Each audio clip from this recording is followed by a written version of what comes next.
কি নাম আপনার? কি দায়িত্বে রয়েছেন পঞ্চায়েতের আপনি? পঞ্চায়েতের প্রধান।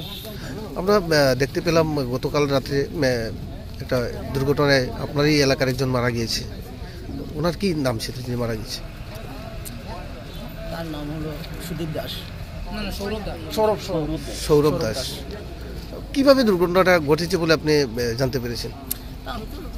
আমি তো জানি না, সকালে আমার উপপ্রধান ফোন করলো, কাজ করে খবর পেয়েছে এইরকম বিষয়, এখানে ওই সুদীপ সৌরভ দাস বাইকে অ্যাক্সিডেন্ট হয়েছে। তখনই আমি আসলাম, এখান থেকে মানুষের প্রচুর জনবহুল। তখন আমার ইন্সপেক্টর ওসি সাহেব ওইখানে এসেছেন, ওনার সঙ্গে দেখলাম যে আমি দেখি লোকটা থানাতে ওই তোলে নিয়ে গিয়েছে।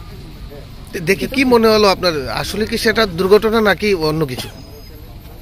এটা তো এখন আমি আর কি বলবো, এখানে তো আমি স্পটে গেলে এরপরে ভেরিফাই করলে পরে বোঝা যাবে। এখন তো আমি না জেনে না শুনে আমি তো কিছু বলতাম পারি না। যে ব্যক্তি মারা গিয়েছে উনি পেশায় কি করতো? পেশা তো যুবক ছেলে, বেকার। ওর পরিবারে কে কে রয়েছে? তার তো মা আছে বিধবা, আর তার ছোট বোন আছে, কাকা তারা আছে। পরিবারে মানে উপার্জন সেই ছিল একা? সেই ছিল।